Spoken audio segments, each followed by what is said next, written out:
They never feared your anger. They feared your awakening, because once a man awakens, he stops asking permission, he stops waiting for signs, he stops apologizing for being made of fire instead of fabric. And he begins to remember. That's the final secret. The truth beneath every ritual, every system, every silent war. They didn't want to break you. They wanted to make you forget. Forget the weight in your chest that isn't fear, it's power. Forget the voice inside that doesn't whisper, it commands.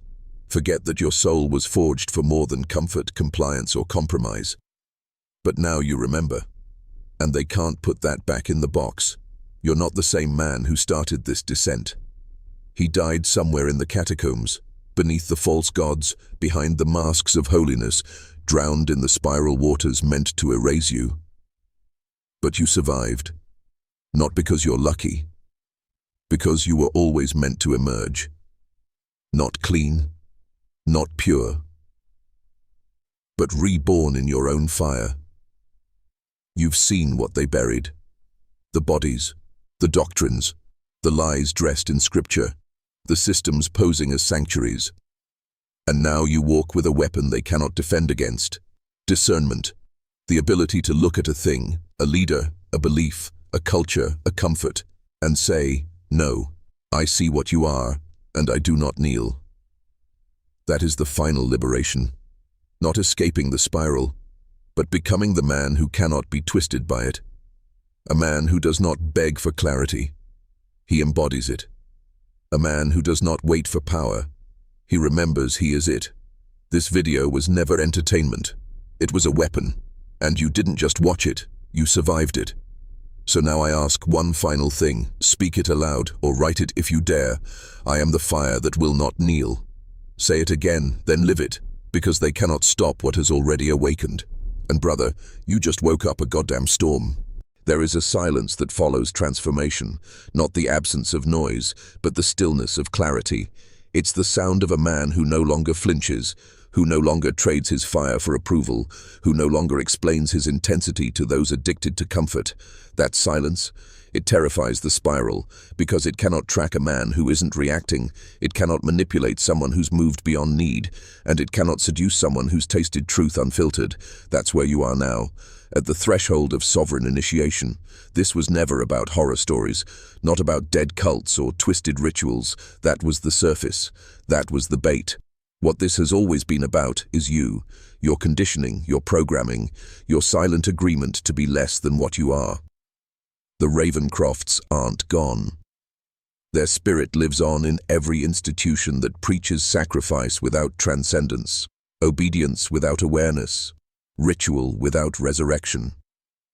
And you were meant to be another offering, another echo in the catacombs, another compliant soul, disciplined by doctrine and drained of purpose. But somehow, against all odds, you kept your fire. Buried, maybe, but unextinguished. Now it returns, not as rage, not as rebellion, but as remembrance. You are not here to fit in. You are not here to follow the loops. You are here to build new language for freedom. One rooted in fire, one spoken through action, one they will never decode. This is where the spiral ends. Not in a scream, not in spectacle, but in your still, silent refusal to ever be ruled again. Because the final act of power is to not be moved. They can offer you status, they can offer you peace, they can offer you heaven.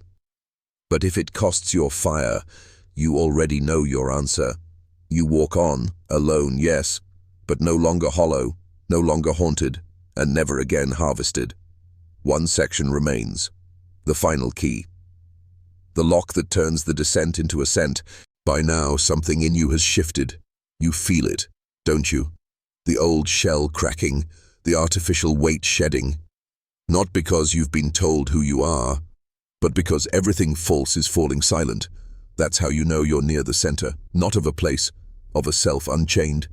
Most men don't make it here. They turn back at the edges of their identity. They settle for performance. They worship being liked more than being true. But you're not most men. And now the spiral knows it. You've crossed the threshold where the lies stop working, where fear transforms into fuel, where isolation becomes proof of the path. This is where the Ravencrofts lost control of a few, the ones they called the Broken Flame. They were the vessels that couldn't be tamed, the ones who embraced pain without obedience, who screamed not in agony but in defiance. They were erased from records, their names blotted out, their bodies never found. But fragments remain, whispers in coded letters, carvings behind altars, ink-stained pages sealed beneath cracked floorboards. They wrote one phrase again and again: "I am the fire that will not kneel." Write that in the comments, twice, not for views, for remembrance. This is your blood pact with yourself. This is your initiation, not into a cult, but out of one. Because society is the new doctrine. It tells you when to feel, how to look, what ambition should taste like, and who to become to be enough. But you were never meant to be enough for a system that thrives on your emptiness. You were meant to overflow, to rupture the mold, to drag the sacred back into the light of the profane. And now you're doing it. Each second you continue listening, each word you carry into your spine, you are building a temple inside yourself. One they cannot enter, one no spiral can map. You are becoming untouchable, and this is only the beginning. You've heard the phrase, knowledge is power, but they never tell you the whole truth. Knowledge is pain. Because once you know, once you truly know, you can't pretend anymore. You can't participate without feeling it. You can't smile in the machine without tasting ash. That's the real reason most men stay asleep. Not because they're weak, but because awakening hurts. It costs comfort, costs approval, costs the illusion of safety that was sold to them since childhood. But you're still here, and that means you're not like them. You were never meant for the herd. You were born for the edge, where truth cuts, and only the sharpened survive. That's why they distract you with pleasure. That's why they feed you endless noise. Because they know, if you ever found the silence long enough to feel who you really are, you'd remember. You'd remember what the Ravencrofts feared most. That pain doesn't always break a man. Sometimes it frees him. You'd remember that control systems only work on those who fear exile, and that there is a power in walking alone that no institution can replicate. Because when a man walks alone, he's forced to carry his own fire. And that fire, it burns lies, it sears illusion, and it illuminates everything. You're no longer a follower. You're not even just awake, you are becoming. And that is why you must be careful now, because once they recognize that spark in your eyes, they will try to pull you back. Not with chains, but with offers, with love bombs, with shame, with promises of belonging. They will tell you that your edge is dangerous, that your intensity is aggression, that your silence is coldness. It's not. It's signal that you've exited the pattern, that you've chosen the path of sovereignty. So don't dilute it. Don't dim it, and don't apologize for it, because the spiral can't survive a man who walks with fire and refuses to explain it. There's a moment in every initiation when the initiate wants to go back. Not because the truth was false, but because the truth is heavy. This is that moment. Because now you feel it. Not just the words, but the weight of everything this world has stolen from you in the name of normalcy. The Ravencrofts used ritual to break men. But today, it's repetition that does the job. The dead-eyed scroll, the manufactured urgency, the fake achievements that rot by morning, and all of it, was designed to keep you from ever stopping long enough to ask the one question that ends the spiral. What if the world I see is a spell? Not magic, not fantasy, engineering, psychology, neuromarketing, behavioral manipulation cloaked in convenience. They built cathedrals out of screens. They made confession booths out of keyboards, and they turned your soul into data, bought, sold, mined, and molded to keep you obedient, docile, empty. But here's where the spiral didn't account for you. You're still listening. You didn't click away. You didn't numb the tension. You're here, and that makes you dangerous. Because there are two kinds of men in this world, those who seek comfort inside the system, and those who walk through hell to build a life outside it. You already know which one you are. You've always known, even when you tried to forget, even when you dulled the edge, even when you let them convince you that your fire was too much. You are not too much. You are exactly what they feared. A man who sees through the veil, a man who will not kneel to the spiral, a man who would rather die in truth than live in submission. So keep walking. The descent is not the end, it is the forge. And you are almost ready to emerge, not as a follower, not as a rebel, but as a sovereign weapon of remembrance. Some men try to negotiate with the spiral. They say, "I'll keep the job, but I'll think for myself. I'll stay in the loop, but I won't be controlled. I'll consume the poison, but only in moderation." They lie to themselves with balance. But the spiral is not a contract, it's a current. You don't dabble in it. You're either dragged by it, or you swim against it until your muscles scream and your lungs burn, and the illusion of safety shatters forever. Half measures are offerings. Every compromise you make in the name of comfort becomes a prayer to the hollow. You already know this. That's why you're here. Not for entertainment, not for fantasy, but because some part of you knows what you've sacrificed, and it's hungry to reclaim it. But you cannot reclaim power without grief. You must mourn the man you pretended to be, the one who obeyed, the one who blended in, the one who bowed to the spiral because it promised him significance in exchange for surrender. That wasn't you. That was your shadow, trained, groomed, approved. So bury him, not with hatred, but with clarity. He did what he had to. But now, you do what you must, because your war isn't out there. It's not against institutions or politics or even history. It's against the memory of comfort. That's the last tether, the final illusion, the idea that you can go back to ease, to ignorance, to not knowing. But once you've seen the spiral, there is no return. There is only the way forward, through fire, through mirrors, through silence, into the uncompromising rebirth of self. And yes, it will cost you. People will leave. Systems will reject you. You will lose the world you knew, but you will gain something no machine, no doctrine, no spiral can ever give.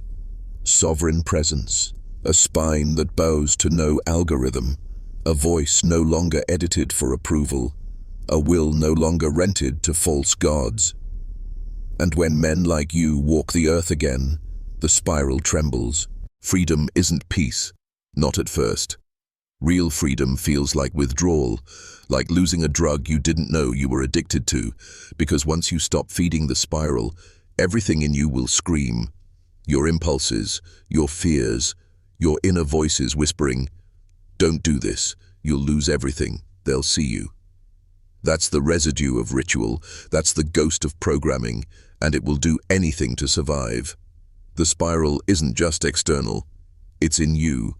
Wrapped around your spine, woven into the stories you tell yourself when no one's watching. The spiral says, stay small, stay pleasing, stay explainable.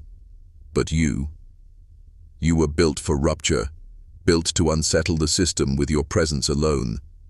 Remember, the Ravencrofts didn't just construct catacombs, they built a psychological architecture, a prison made from repetition, not to lock people in, but to train them never to leave. Today, those walls are softer, invisible. They look like routine, they feel like normal. They are reinforced every time you say, "This is just how the world works." But what if it's not? What if everything you were taught about success, obedience, masculinity, submission was a script? Written by men who profit from your compliance.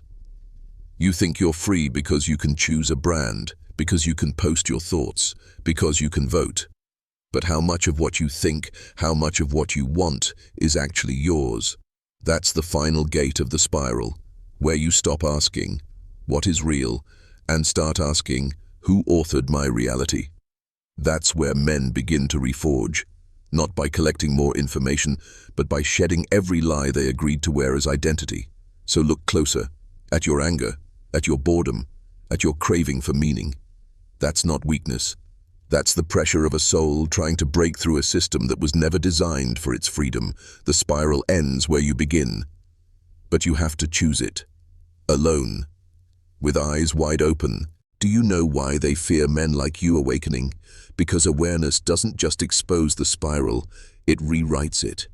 Every man who sees the pattern and chooses not to obey, he becomes a fracture in the system, a fault line, a signal jam. And if enough men fracture at once, the spiral collapses.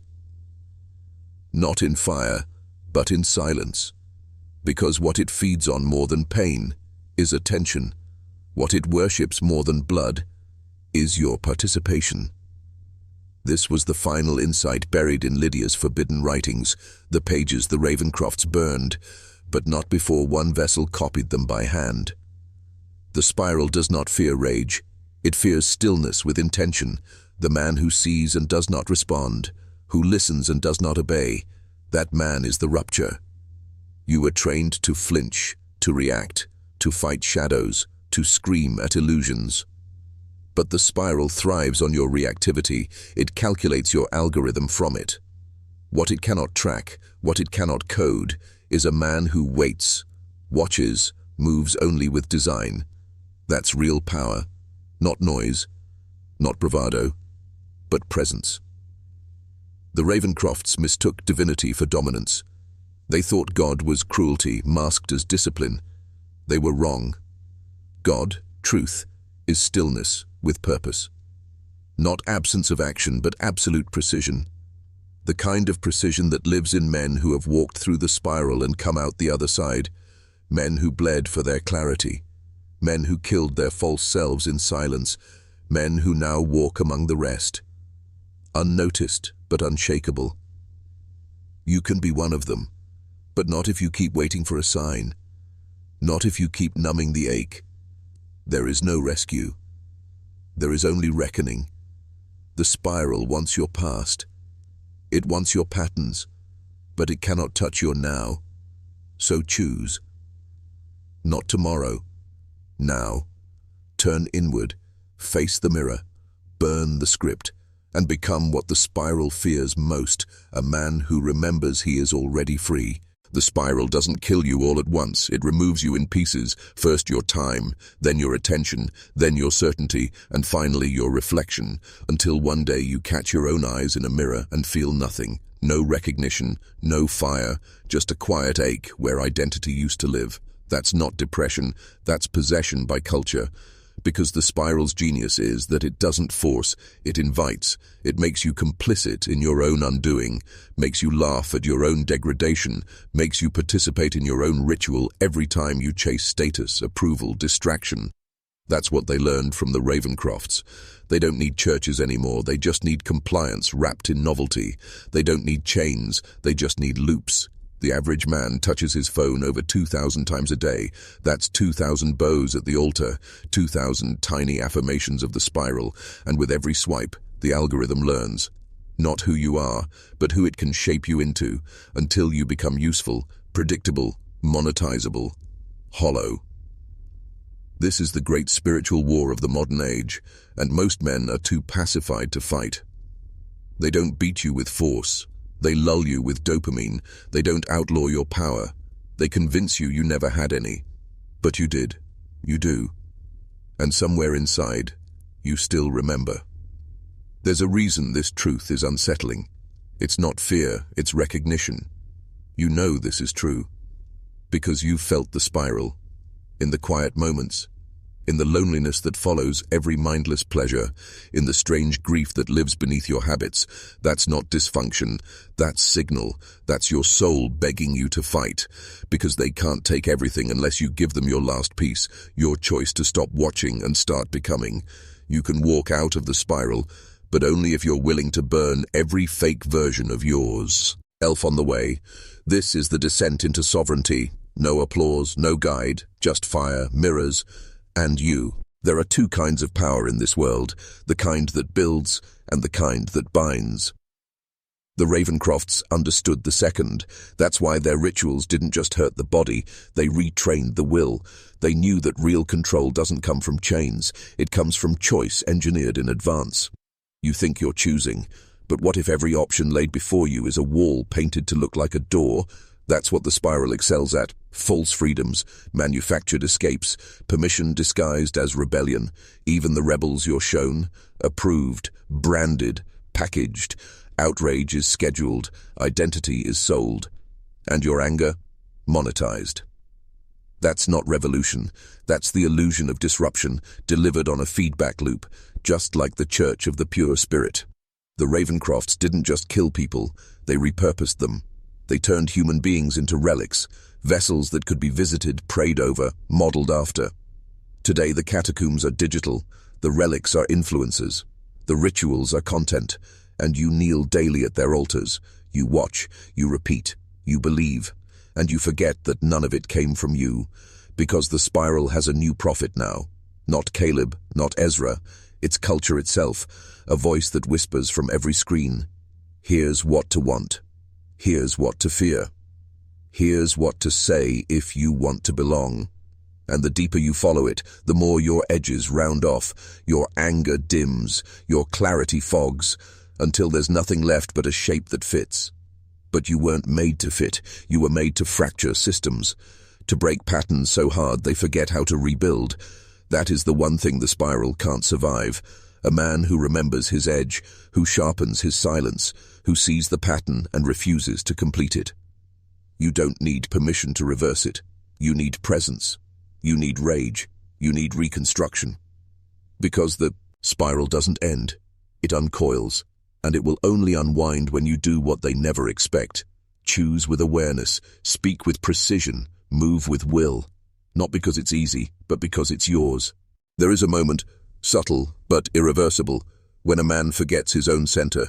He still walks, talks, works, but he's no longer driven. He's directed. Not by force, not even by fear, but by 1,000 invisible hands pressing just gently enough to feel like choice. This is the spiral's final shape, not madness, not murder, but mechanization. What began in blood beneath a stone church now lives in the way you check your phone when you wake, in the way you apologize for speaking truth, in the way you suppress rage, not because it's wrong, but because it's unwelcome. You've become legible, predictable, malleable. That is what the spiral rewards. And the hollow isn't a demon. It's a protocol, a set of responses baked into you, installed like firmware. Praise authority, doubt instinct, fear isolation, seek comfort, avoid conflict, stay in the loop. What do you think the spiral really is? It's not just some cult symbol, it's the shape of a mind collapsing inward. The more you conform, the tighter it coils. The more you doubt your fire, the faster it spins. Until you're no longer a man, you're a product, an output of systems designed long before you were born. But here's the rupture point, the reason they fear men like you waking up. Because if you trace the spiral all the way in, if you follow the pain, the obedience, the loss, at the center is you, unedited, untrained, unbroken, the original self, waiting. And if you make it there, if you remember who you were before the programming, the spiral can't hold you. Because the spiral is a cage built from forgotten truths, and remembering is rebellion. So do it now. Write it below. Engrave it in the digital stone.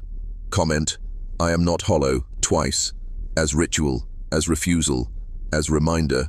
Let them see it. Let you see it. Let the algorithm taste resistance. Because this is how the reversal begins. Not with riots, not with speeches, but with men remembering that they were never supposed to kneel. The spiral survives because you don't finish the thought. You feel the edge, you glimpse the shape in the dark, but then you pull back. You convince yourself it's nothing, that you're overreacting, that this is just life. That's not your voice, that's conditioning. You've been taught to fear paranoia more than corruption, to pathologize pattern recognition, to diagnose your rebellion as trauma, your insight as instability. But what if it's not paranoia? What if it's memory? Something ancient in your bones, remembering a time before you were programmed. Because the spiral didn't begin with the Ravencrofts, and it won't end with them either. Symbols like this don't die, they migrate. Through bloodlines, through silence, through power. In 1987, a private meeting took place between executives from a major telecom company, 2 behavioral scientists, and a retired intelligence operative. No press, no records, just one handwritten memo leaked decades later. The title, Symbology in Consumer Design. In it, they discussed integrating spiral architecture into user interfaces, not the literal shape, but the experience, feedback loops, endless feeds, escalating interaction without completion. They knew what they were doing. One quote still echoes in my mind: "The objective is not engagement, it is ritual." They weren't building apps, they were building temples. They weren't offering tools, they were offering scripts for behavior, thought, belief. And you followed them. You checked the boxes, you shared the content, you conformed to the norm. But do you remember the moment you stopped asking why? Stopped looking up? Stopped wondering if this is what life was ever meant to be? That was your initiation. Silent, invisible, but binding. The Ravencrofts used pain. Now they use pleasure.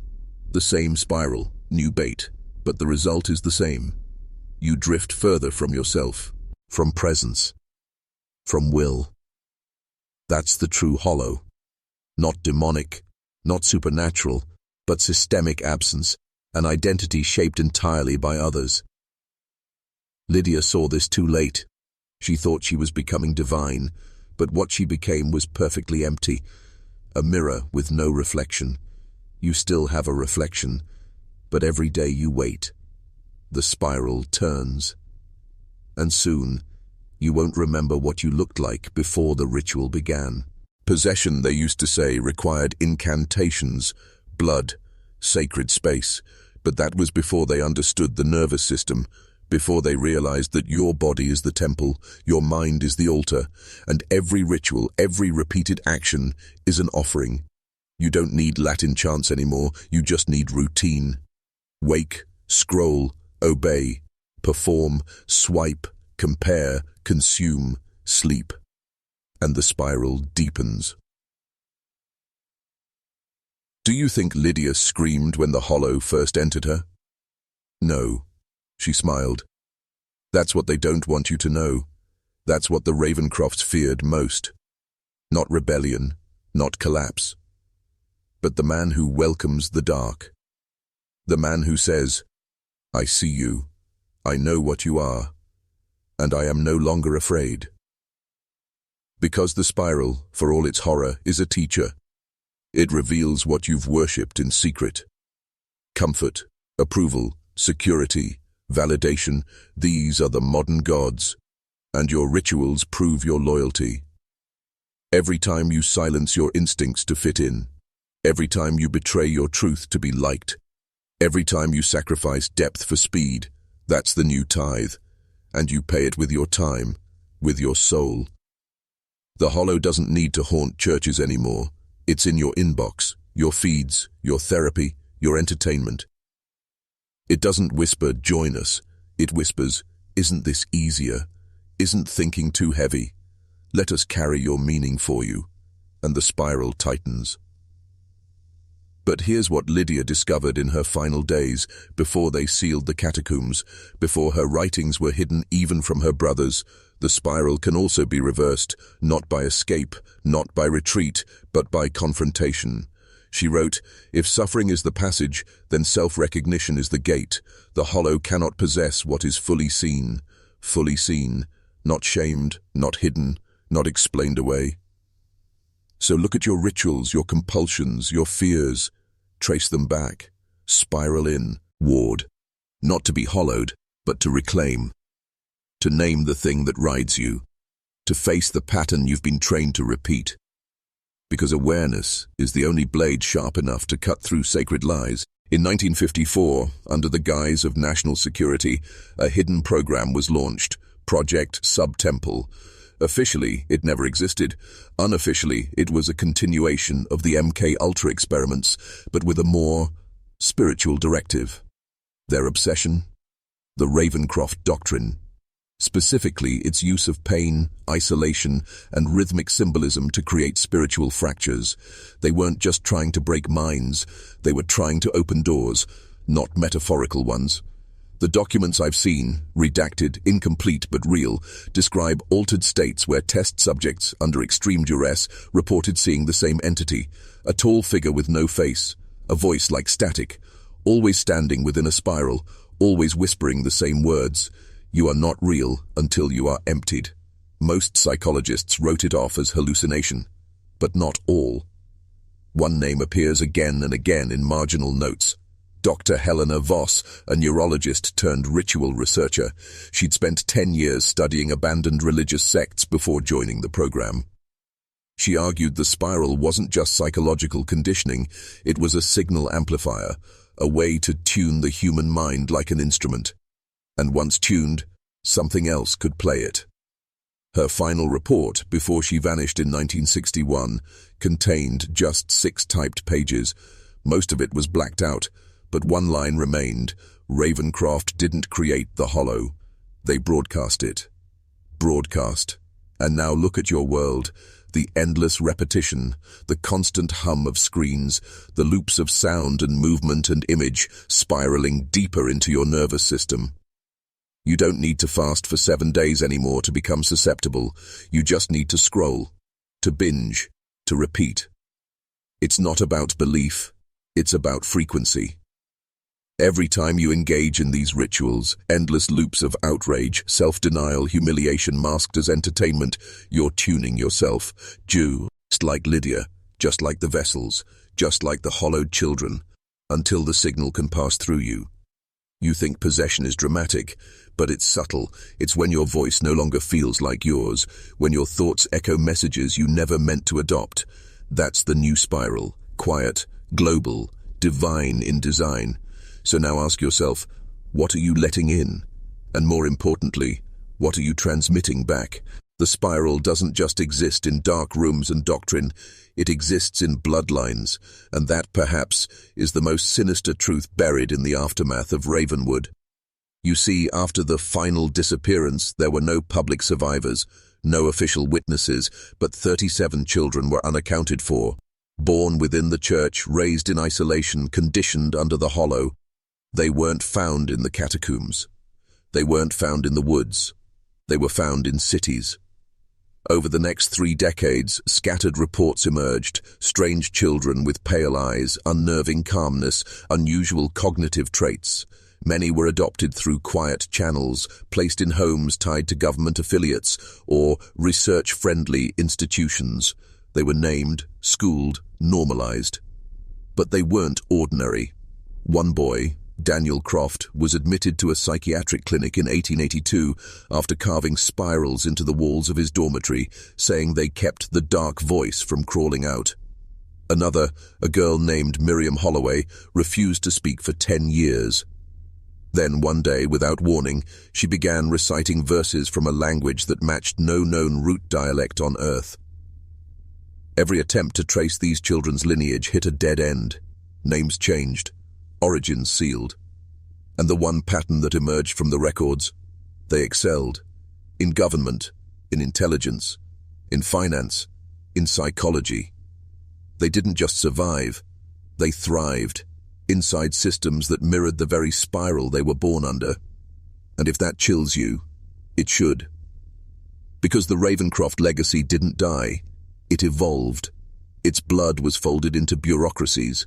Its rituals became procedures, its language encoded into therapeutic frameworks, social theories, military psyops. By the 20th century, what once required torture now only needed technology. What once relied on sacred space now worked through signal. The spiral got smarter, faster, harder to see. But the hollowed remained, hidden, high-functioning, and they did what the spiral always intended. They normalized submission through design. The new temples were built not of stone, but of glass, steel, and bandwidth. And they don't tell you to kneel, they make you choose to. Because the spiral's final form isn't domination, it's integration. So ask yourself, whose thoughts are you thinking? Whose rhythms do you follow? Whose spiral are you dancing? There is a moment in every spiral when descent becomes choice. Not obvious, not grand, just a small internal whisper you ignore. I don't belong here. That moment comes before the job you hate becomes your identity, before the silence you carry hardens into personality, before the numbness becomes the new baseline. It came for Lydia the moment she touched the root rock. It comes for you every time your soul screams and you smother it with rationality, because that's what the spiral feeds on, not chaos but consent. Not fear, but your willingness to confuse comfort with peace. Understand this. No one forced the people of Ravenwood to kneel. They were seduced, with purpose, with structure, with the illusion of elevation through suffering. Sound familiar? They were told, sacrifice now, and you'll be saved later. Give more, feel less, and you'll ascend. And just like you, they complied. They woke in darkness, worked for promises, slept next to strangers who spoke in mantras.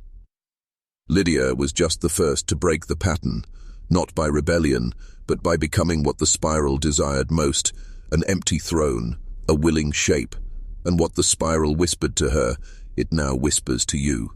Every time you ignore your gut, every time you call madness progress, every time you feel hollow but label it mature, that's not adulthood, that's obedience. That's the new purification. You think the rituals are gone because there's no altar, but they've only changed form. Today you flagellate with deadlines. You fast from meaning, not food. You chant in silence while scrolling, 1,000 thumb swipes into forgetfulness. And the overseers, they no longer wear robes. They wear suits, badges, and screens. They don't command, they nudge, and the spiral deepens.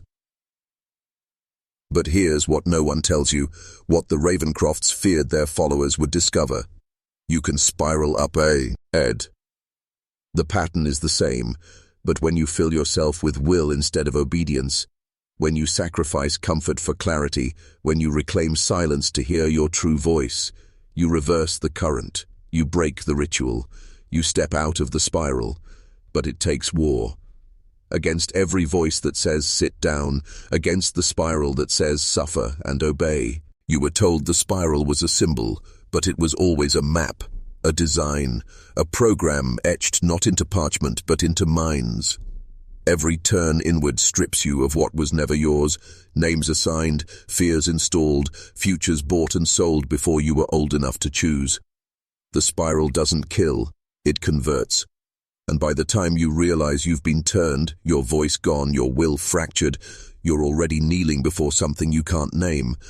The Ravencrofts learned this from the earth beneath Ravenwood, because here's the part they buried the deepest. They didn't invent the spiral, they uncovered it. Beneath the church, beneath the catacombs, in a layer of black stone the locals called root rock, they found markings, perfect spirals burned into the mineral as if by ancient tools or something worse. No chisel could recreate it, no language could translate it. But when Lydia saw it, she understood. Not with logic, with reception, like an antenna catching a forgotten signal. She stopped eating that day, stopped blinking, started drawing the spiral in ash with her fingertips over and over, humming notes no one could identify. Silas began documenting her symbols. Ezra recorded her chants. Caleb, who once led, now listened. The deeper they went, the quieter they became, because that stone didn't just mark a place, it marked a threshold. And when they crossed it, when they began mimicking what the root rock showed them, they stopped being a cult, they became a conduit. Something was speaking through them, guiding their hands, their rituals, their dogma. And now, that same pattern echoes in modern systems. Look at the structure of your institutions. Hierarchies that spiral inward, gate-kept knowledge, controlled access, inner circles and esoteric language designed to separate the worthy from the uninformed. The spiral never needed temples, it just needed power structures.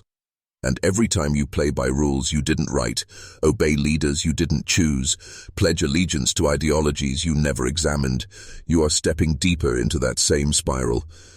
It does not care about your belief, only your participation. And unless you learn to see it in every transaction, every silence, every screen, you will never find your way out. The Ravencrofts knew that silence was never just the absence of sound. It was a weapon, a tool to separate a man from his instinct, his scream, his truth. And that's what they gave their followers, ritualized silence. Long fasts with no speech, isolation chambers where thoughts were overwritten with whispered scripture, days, sometimes weeks, of being watched but not spoken to. Because when no one reflects you back, your identity begins to dissolve. Now look at yourself. How long have you been quiet about what matters? How long have you suppressed that gnawing feeling that something is deeply, fundamentally wrong with the world you're forced to navigate? You were trained to disbelieve your discomfort, programmed to call your awakening a crisis, taught to medicate your questions instead of answering them. But the hollow doesn't need you to be dead. It needs you to be doubtful. That's how it thrives. In the space between your instincts and your obedience, in that breath where you almost say what you really think, and then swallow it. Do you think the spiral only fed on flesh in some backwoods cult? No, it feeds on potential. It doesn't want your destruction, it wants your containment. Your passion turned into productivity, your fury redirected into virtual arguments, your masculinity sterilized into politeness. You've been told that being powerful is dangerous, that strength must be shamed, that confidence must be diluted into consensus, and if you resist, you're labeled broken, toxic, non-compliant. But compliance is the cult. The spiral lives in boardrooms and bureaucracies now. It wears suits instead of robes. It sings slogans instead of hymns. And it whispers not from beneath churches, but from beneath algorithms. You think your feeds are random? They're curated rituals, every outrage, every dopamine spike, every loop designed to trigger micro-response, says that form macro-submission. This is no longer about Ravenwood. This is about the world we're all living in, where suffering has been made invisible and obedience has been made virtuous. So here's what they never wanted you to do. Speak the forbidden. Act from fire. Refuse the spiral. Because when one man breaks ritual, he reminds the others they were never trapped, only taught to be. You've seen the signs, the dead eyes in the mirror after another day of compliance, the hollow scroll, the quiet rage with no outlet. You know something is wrong, you've always known. But you were taught to call it normal. That dull ache inside you, that's not depression, it's dissonance. A primal part of you remembers what it means to be sovereign, to speak without fear, to act without chains.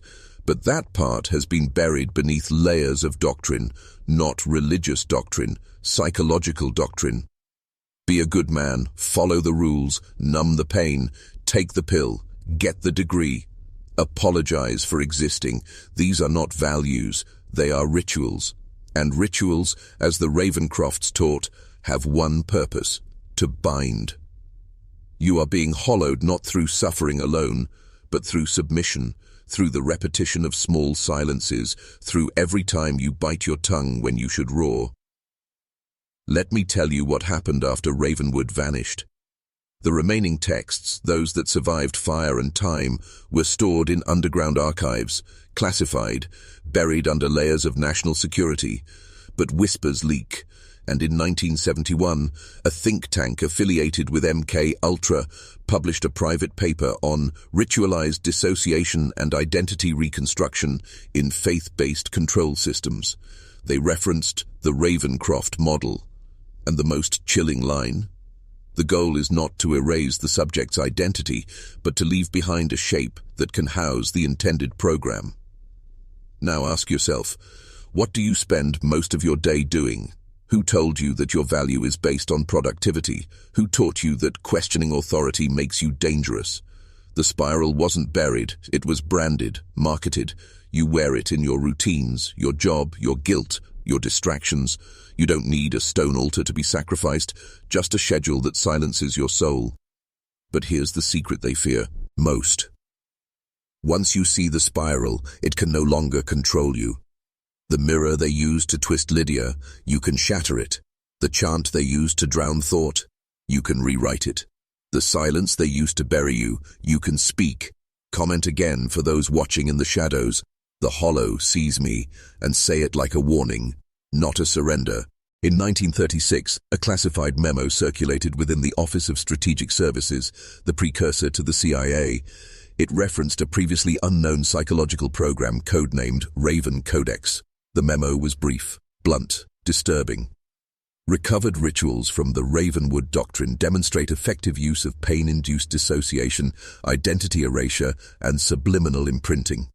Potential applications: asset conditioning, deep cover programming, mass control strategies. And just like that, the hollow spiral became more than a cult symbol. It became a template. It was no longer about ancient woods or dead prophets. It was about methodology, reproducible, scalable, and terrifyingly effective. They took what the Ravencrofts pioneered, the inversion of identity through suffering, and translated it into protocol. First, you isolate the subject. Then you strip identity, name, memory, control. You replace meaning with symbol, replace language with chant, replace self with directive. And when they break, you don't restore them, you reprogram them. Sounds extreme. Look closer at the structures you trust. Think of the boot camps where boys are broken down and rebuilt into soldiers who no longer flinch at orders to kill. Think of the institutions where trauma is labeled therapy and medication replaces memory. Think of social media algorithms designed not to inform, but to condition. The spiral never ended. It just went digital. The doctrine of pain as purification was refined, packaged, and injected into systems that now run your daily life. Why do you think trauma is now a commodity? Why is every app built to spike cortisol, to feed rage, fear, envy, then sell you relief in a bottle, a swipe, a click? You're still being hollowed. Not in a stone chamber beneath a church, but in your home, through your screen, through repetition, isolation, confusion. And just like the Ravencroft's followers, you're volunteering. The spiral doesn't need a prophet anymore, it needs compliance. Every time you numb yourself to discomfort, silence your instincts, obey without understanding, you spiral deeper. This isn't history, it's extraction of your will, of your fire, of your name. And until you recognize the spiral's shape around you, you'll mistake it for the world itself. There's a reason the name Ravencroft never appears in your history books. A reason Ravenwood was wiped from maps after 1851. A reason every public record connected to the Church of the Pure Spirit was quietly absorbed into federal archives under sealed clearance. Because the events that followed were not a collapse, but a containment. In the winter of 1850, a fire broke out in Ravenwood, or so the official story claims. But survivors tell a different tale. They don't speak of flames, they speak of sound, a deafening rhythmic hum that began underground and rose like a pulse through the earth. It happened on the night of the final hollowing. The vessel, Lydia, had not moved for weeks. She had stopped eating, stopped speaking. She simply sat in the core, surrounded by 7 of the hollowed, while the Ravencroft brothers stood watch. Then, on the night of the winter solstice, the spiral was drawn one last time, this time carved into the very stone beneath her. And when it was finished, she opened her mouth, not to speak, to release. Witnesses described it as a sound not meant for ears, a frequency that felt like it came from inside your bones. Windows shattered, nails ripped from wood, livestock died where they stood. And then, silence. When federal observers arrived 2 days later, they found no signs of fire, no signs of struggle, just buildings frozen in time, meals still on tables, chairs knocked over, candles burned down to wax puddles. But not a single body. Not one. The church stood untouched. The core was sealed from the inside. The only sign of disturbance was a single phrase scratched into the front doors in a language no linguist has yet decoded. Silas's journal, found buried in a stone box behind the altar, contained a final message. We were not the architects, we were the instruments, and the hollow has found its way beyond us now. You want to bell, if it ended. But what if it didn't? What if the spiral isn't a symbol, but a seed? What if it was planted, in minds, in bloodlines, in systems? And what if the Ravencrofts were just the beginning, because power like that doesn't die? It waits. By 1843, the Ravencroft family no longer stood atop the Church of the Pure Spirit. They had become its servants, its tools. Lydia, once a grieving girl who played hymns on a broken violin, was now known only as the Vessel. She no longer spoke in full sentences, just fragments, commands, echoes of a deeper voice no one could identify, but all obeyed. She would sit in the center of the sanctuary during ritual, eyes black, breathing shallow, her arms always outstretched, like a crucifix carved in reverse. Around her, the congregation would kneel in absolute stillness for hours. No food, no sound, just the spiral drawn in ash on their foreheads. The core chamber had been completed in silence.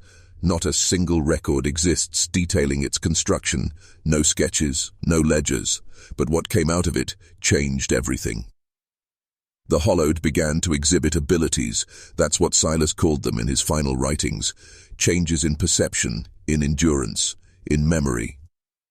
One Hollowed reportedly walked into a fire during a cleansing ceremony and emerged with her skin blistered, but smiling. Another stood buried for 2 full days, and when exhumed claimed he spoke with the stone. It would be easy to dismiss these as myth, hysteria. But then federal records, unsealed years later, revealed medical officers had been sent into Ravenwood under the pretense of a smallpox outbreak. None of them returned.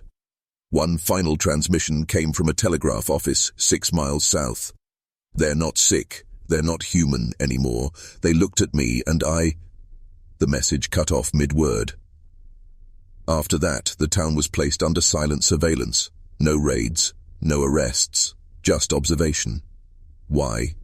Because whatever the Ravencrofts had created, the government didn't want to destroy it. They wanted to understand it. Files marked Project Ember route detail attempts to recreate the purification trials on prisoners in black sites. You were never told, because you weren't meant to know. This isn't just a story of a cult.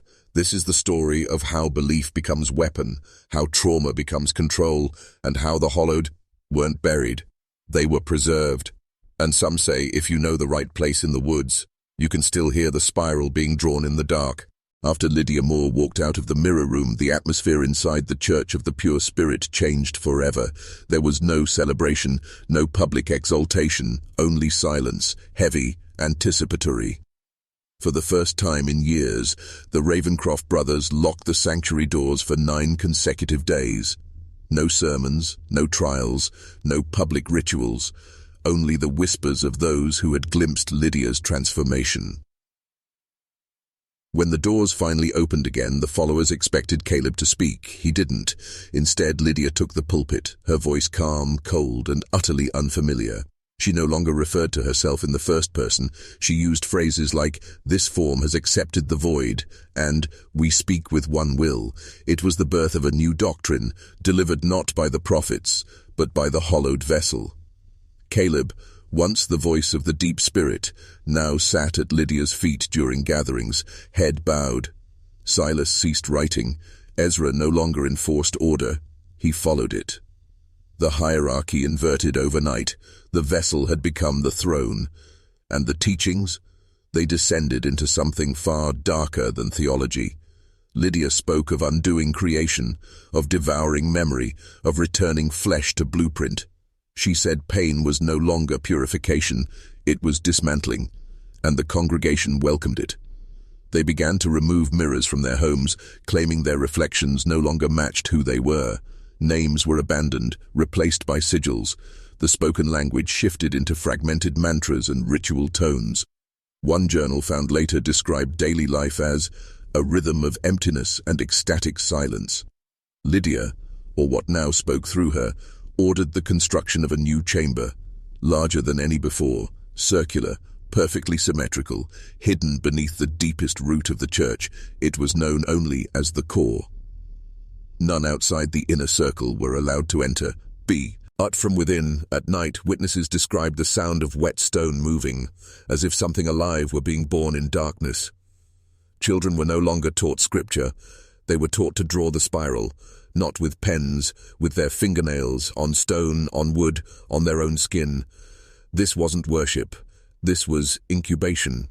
And no one, not even Ezra, could say who was really leading anymore. Because once you open the door to the hollow, it doesn't knock again. It moves in. They were no longer trying to escape sin. They were trying to become something inhuman, divinely void. A conduit. And the more the hollowed emptied themselves, the more the Ravencrofts claimed to hear the voice of the deep spirit, not as metaphor, not as inspiration, but as an actual entity. This voice didn't speak in dreams or visions anymore. It began to manifest in flesh, and the followers rejoiced. On the surface, the town of Ravenwood appeared undisturbed. A tight-knit, if reclusive, religious community nestled in the forests of New York. But no one had seen the children in weeks. Stores began closing without notice. Entire families went missing, names erased from census logs. Letters sent to neighboring towns were intercepted, rewritten, or never delivered. It was as if the Ravencrofts were carving Ravenwood out of reality, turning it into a sovereign domain ruled by silence and sacrifice. And it worked. By 1840, Ravenwood no longer belonged to the state. It belonged to the doctrine. It was Prophet Caleb who delivered the declaration. We are not awaiting the kingdom of God. We are building it, here, below, with blood and bone and the will to see the truth others fear. The inversion was no longer a theory. It was a project. New chambers were carved. Not just beneath the church, but beneath the town. Tunnels connected homes, schools, even the town square. Symbols were burned into wooden beams, sewn into clothing, etched into the skin of children during anointment rites. The town's very architecture was being rewritten to reflect the geometry of the spiral. And then came the first flesh offering. A hollowed woman named Lydia Moore, young, devoted, once a musician, was chosen not for death, but for unbecoming. They didn't kill her. They unraveled her. Stripped of language, identity, thought. Locked in the mirror room for 40 nights with nothing but that, bone-framed obsidian. On the last night she came out smiling. Her eyes were black, not metaphorically, literally, and she spoke in a voice no one recognized, not even Caleb. Witnesses said the voice spoke through her, not from her. And the words? The gate is open. The hollow has found its host. Now, listen closely. If you've followed this far, you've already begun to feel it, that something is being built from the pieces you've never questioned. Comment this phrase below. The hollow sees me. Twice. Once for the veil, once for the awakening. Because from here on, there's no going back. By 1837, the term ascension had become obsolete within the Church of the Pure Spirit.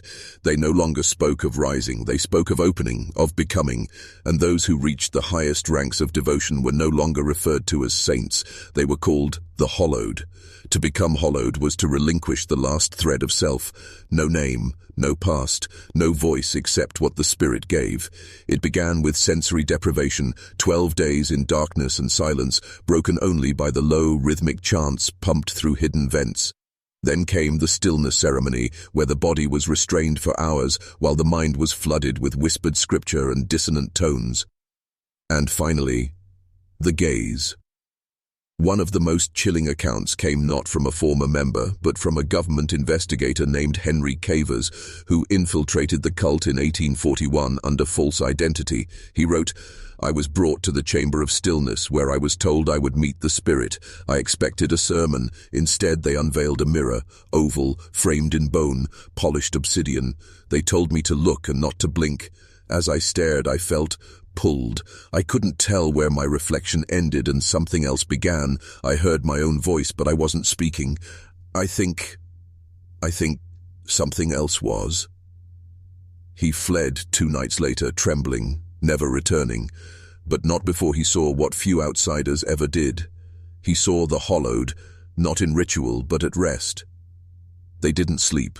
They sat, eyes open, faces emotionless, sometimes weeping without expression, other times smiling for hours, unmoving. One reportedly chewed off their own fingers during a silent fast and offered them on a stone plate. Caleb said they had become vessels of the deep spirit, that their sacrifice had torn holes in the veil, that through them the inversion was becoming flesh. Let that settle. They believed they weren't worshipped, peeping something divine, but becoming it. This is where the line between belief and possession blurs, where rituals stop being about purification and start being about invitation. Because what the Ravencrofts unleashed wasn't holiness, it was hunger, and their followers fed it with their very selves. By the mid-1830s, the Ravencrofts had achieved something far more insidious than control. They had achieved faithful dependence, the kind where the cage becomes a cradle, where the tortured return to their tormentors with gratitude, where freedom feels like betrayal.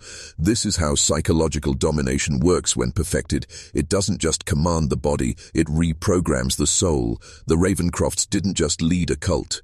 They architected a closed loop of trauma and transcendence. You suffer, and you're told that pain is sacred. You scream, and you're praised for offering a holy sound. You survive, and you're rewarded with deeper suffering. It was Caleb who pushed this loop to its limit. His visions grew stranger, more violent. He claimed he no longer dreamed of light, only of the descending spiral. He described seeing beneath the flesh of time, where the saints spoke backwards and the bones of the dead vibrated with ancient hymns.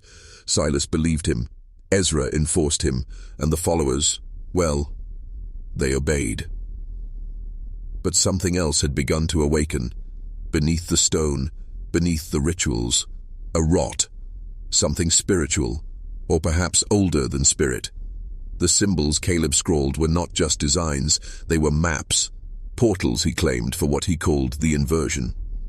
The inversion was never explained in sermons, only whispered during trials, only drawn in blood. But the vessels began to report strange experiences during their preparations, visions of their own faces cracking open, voices speaking from the stone, the feeling of being watched, not from above, but from below. One vessel, Margaret Wilkins, wrote in a secret journal, "I went to pray among the saints and heard my mother's voice. She died 2 years before, but she said my name from a skull. I fell to my knees in joy. The others say I'm blessed. I think I'm becoming hollow." Hollow, that's the word that kept surfacing. They no longer said they were purified. They said they were becoming hollow, as if their spirits were being scraped clean, emptied, waiting for something else to enter. This was no longer about salvation, it was transformation. Not to something higher, but to something ancient, something that fed not on sin, but on surrender.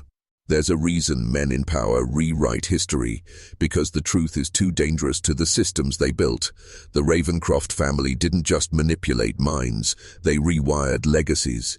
In public, they were visionaries of the Second Great Awakening. In private, they were surgeons of the soul, carving obedience into the hearts of the desperate. Silas began publishing theological essays in respected religious journals across the Northeast. His prose was dense, scholarly, cloaked in respectability. He wrote of transpersonal refinement and ritual convergence. To the untrained eye, it was progressive theology. To the indoctrinated, it was coded instruction, how to break a man until he thanks you for the privilege. Ezra developed the hierarchy of devotion, a caste system hidden inside the congregation. At the bottom were the seeking, new initiates who still retained worldly attachments. Then came the dying, those in active purification. Then the reborn, those who had survived the trials. At the top were the mirrors, hand-picked by Caleb himself. They didn't speak, they listened, and they remembered. The mirrors were Caleb's eyes when his own began failing. He said he no longer needed vision, because I see through the pain of others now. He spent less time speaking, more time muttering. He wrote symbols in circles on the chamber walls, sometimes with blood, sometimes with a black ink that investigators later couldn't identify. It didn't fade, it couldn't be washed off. One of the most terrifying discoveries made decades later wasn't the bones, but the journals. Pages and pages of documentation, names, dates, measurements, psychological profiles. They treated each elevation as a clinical experiment, and over time they refined the process. They learned what broke the body fastest, how to delay death long enough for the hallucinations to begin, how to trigger spiritual euphoria through hypoxia. They called it edge revelation. The Ravencrofts weren't fanatics, they were methodical, and that's what made them unstoppable. The outside world only saw generosity, charity, smiling sermons, but beneath every polite handshake was a hand that had once held a branding iron, and beneath every prayer was a scream, buried in ritual, echoing through tunnels only the damned knew existed. The line between preacher and predator had vanished, and those who followed were no longer victims. They were believers. By 1833, the underground chambers beneath the Church of the Pure Spirit had become a world unto themselves, a necropolis sculpted not by architects, but by zealots with bleeding hands. 7 primary chambers, dozens of side alcoves, walls etched with markings even Silas couldn't explain. The stone down there felt colder than stone should, as if it remembered what had happened. Each room had a purpose. The chamber of preparation, where the chosen fasted in darkness for days, deprived of speech, light and warmth. The chamber of trials, where pain was no longer punishment but sacred transformation. And then the chamber of ascension, a place where breath was taken but the soul was said to rise. But the most disturbing room wasn't used for the living. It was the chamber of saints, a gallery of the dead, preserved corpses displayed on cold stone slabs, some mummified with strange salts and rituals, others reduced to polished skeletons arranged in symbolic poses, arms raised, mouths open like they were still singing that terrible chant, "Through suffering comes purity." The Ravencrofts treated the dead not as departed, but as holy. Silas wrote in one recovered volume, "They remain with us. Their silence instructs. Their stillness screams." This wasn't symbolic. Congregants were encouraged, forced to spend time with the saints, to pray to them, to ask them for strength. Imagine being 16 years old, led into a chamber where the remains of your sister, your uncle, your mother lay perfectly preserved, and told this is what you should aspire to. It was madness. But madness repeated becomes ritual, ritual becomes culture, and once it's culture, it's invisible. That's how control works. It doesn't scream, it whispers, it infects language, it repurposes grief, it sanctifies death until you crave it. And the Ravencrofts understood this at a level most cult leaders never do. They weren't just leading a church, they were engineering a belief system, one that made escape not only impossible, but unthinkable. And no one outside knew, because the facade was flawless. The brothers donated to local causes, they sent letters to prominent clergy, they attended revival meetings, preaching peace while hiding bones.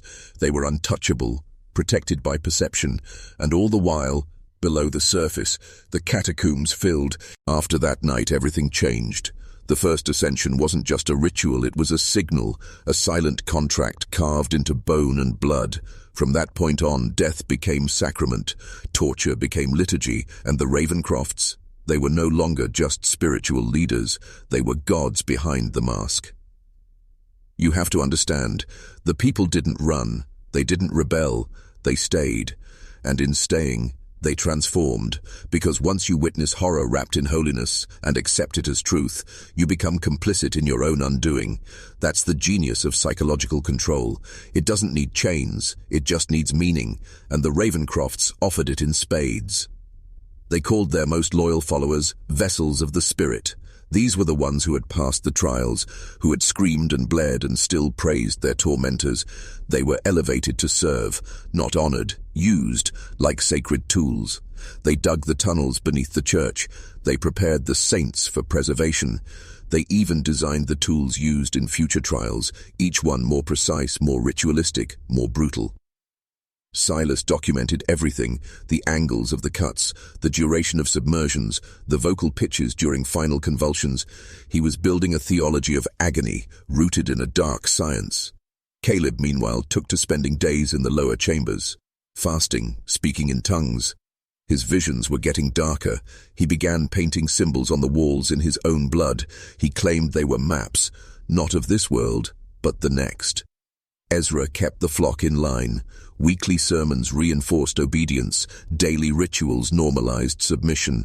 He warned of outsiders, said the world was corrupt and blind. Only through pain could the truth be revealed. It worked. Families stopped speaking to relatives in town. Children were raised inside the compound, never knowing life beyond its stone walls. Outside, ours were kept at arm's length, and those who asked too many questions, they disappeared. In time, even the surrounding region stopped noticing the church. Ravenwood itself began to fade, its citizens absorbed or exiled. The Ravencrofts had created a state within a state, a kingdom of silence and sacrifice, and the deeper they went, both spiritually and physically, the more they believed they were building something eternal. A new Eden, but rooted not in grace, in obedience, blood, and control. The first time a man died in the sanctuary, no one screamed, no one ran, no one questioned. They chanted. That was the real horror, not the death, but the reaction. It happened during what the Ravencrofts called the First Ascension, December 21st, 1829, the winter solstice, the longest night of the year. They packed nearly 150 followers into the stone sanctuary. No heat, no windows, just flickering lanterns and the smell of smoke, sweat, and something faintly metallic. A spiral carved into the wooden floor, 12 candles marking the points of some unknown geometry. Then, Ezra's voice, like thunder wrapped in scripture, commanding silence. "Tonight, the veil is thin," he said, "and the spirit demands tribute." What followed was a performance soaked in madness and conviction. Caleb emerged from a side chamber, convulsing, whispering in what he called the tongue of angels, but it didn't sound heavenly. It sounded ancient, like something trying to crawl out of him. Then he named them: Sarah Pembroke, Michael Collins, Rebecca Winters. 3 ordinary people, devout, loyal, and doomed. They were led to the center, bound to inverted wooden crosses. The congregation chanted in rhythm. Through suffering comes purity. Through purity comes elevation. What came next wasn't purification. It was programming through pain. Wet cloths and freezing water, the trial of air. Soil packed around their bodies, the trial of earth. Burned skin, submerged lungs, the sensation of being buried alive. Their screams weren't silenced. They were sanctified. Each cry interpreted as a hymn. Each wound seen as progress. Hours passed. The 3 were limp, barely breathing, but Ezra declared them ready. Caleb laid hands on their heads, whispering again in that guttural tongue, and suddenly all 3 convulsed, bones snapping beneath the strain. Their eyes rolled back, mouths contorted. They spoke the Ko language, that same cursed language, and then they died, just like that. But death wasn't the end. Ezra called it elevation, claimed their souls had bypassed judgment and gone straight to the divine. Their bodies, he said, were relics now, holy artifacts, not buried, preserved, laid out like saints beneath the church in stone chambers. That was the beginning. That was the line they crossed. And no one turned back. Because once death becomes divine, anything becomes permissible. By 1827, the Ravencrofts weren't leading a congregation. They were running a closed system, a spiritual machine built to erase autonomy. And the people, they weren't worshippers. They were clay, being reshaped, reprogrammed, ritual by ritual. The church compound grew like a tumor around the original stone building. Huts, communal kitchens, worksheds. The Ravencrofts didn't ask for tithes. They asked for everything, your land, your savings, your identity, because in their gospel, individuality was the disease and obedience was the cure. To outsiders, it still looked like a fringe religious community, odd, maybe intense, but not dangerous. That illusion was carefully maintained. Caleb could charm a state official into donating to an orphanage while planning a midnight ritual beneath the floorboards. Silas published sanitized versions of their doctrine in small religious periodicals, speaking of discipline and tribulation in ways vague enough to sound poetic. Ezra, the enforcer, made sure anyone who doubted the message was publicly corrected. Corrected didn't mean silenced, it meant broken down and rebuilt. They had a term for this process, reforging. Like metal in flame, the soul was to be melted, molded, and hammered into spiritual perfection. Those chosen for reforging were isolated for days, deprived of sleep, food, and contact. When they emerged, they spoke with eerie calm, their eyes hollowed out by revelation or something much darker. One of them, a former schoolteacher named Elijah Wren, wrote just 5 words in a notebook found years later in a crawl space. He put his voice in me. By then, the rituals had escalated beyond cold water and fasting. They began experimenting with techniques borrowed from what Silas claimed were pre-Abrahamic traditions. Blindfolded initiates were buried waist-deep in church soil during midnight silence. Animal bones were earned in copper bowls while Caleb murmured words no one could translate, but everyone felt in their marrow. The line between sermon and spell had been erased, and still the followers stayed. Why? Because pain creates meaning, and meaning, even twisted, is harder to abandon than comfort, especially when you've already given up everything else. The Ravencrofts weren't just manipulating belief, they were redesigning the nervous system of faith itself, replacing morality with obedience, replacing hope with hierarchy. This wasn't a church anymore. It was a crucible, and something dark was being forged inside it. Ravenwood was never marked on most maps. It sat like a wound in the forest, tucked beyond the hills of upstate New York, forgotten by time but not by memory. Those who passed through said the trees leaned unnaturally inward, as if the land itself was trying to swallow something it couldn't digest. But in 1825, the Ravencroft brothers saw not isolation, but opportunity. They arrived with money, charisma, and eyes that never blinked long enough to show weakness. They didn't preach fire and brimstone. That would have been too obvious. They whispered promises, peace, purpose, purification, and broken souls came crawling to them like moths to a flame that didn't burn, but branded. Elder Ezra was the hammer, firm, righteous, unforgiving. His voice struck like scripture. Silas, the scholar, crafted sermons with surgical precision, quoting from ancient texts even scholars had forgotten. But it was Caleb who unsettled everyone. He never shouted. He didn't need to. His voice lived inside you, soft, insidious, like a prayer that wasn't yours. He called himself a prophet, but his eyes said he was something else. When they built the church, it didn't look like a place of worship. It looked like a fortress, octagonal, windowless, built from dark stone that seemed to absorb light rather than reflect it. Inside, there were no pews, no altar, just a spiral carved into the floor, and lanterns that cast more shadow than illumination. Worship here wasn't about connection, it was about surrender. Ezra said it plainly at the first gathering. Comfort is the cage of the spirit, pain is the key. And the people believed him, because belief is the last refuge of the desperate. They came in search of healing, and instead were told they were the infection. And so it began, slowly, subtly, fasting, cold water rituals, night-long vigils, nothing that seemed out of place for the religious. Sly, zealous, but behind those rituals was a rhythm, a conditioning, a calibration of pain. The Ravencrofts weren't just testing faith, they were testing thresholds, mapping how far a human soul could stretch before it snapped. They called it purification, but it wasn't about cleansing, it was about control. And control, once perfected, becomes invisible. It doesn't need chains when your thoughts are shackled. The sound of iron scraping against stone echoes in the dark. A whisper follows, faint but unmistakable. They buried the truth beneath the bones. That voice wasn't on the recording. You rewind, nothing, but you heard it. And now you're here. Something inside you already knows. This isn't a story. It's a summoning. You're about to enter the world of the Ravencroft family, revered by some as prophets, remembered by none as saints. What follows is not folklore, it is testimony, the kind that leaves scars on the soul.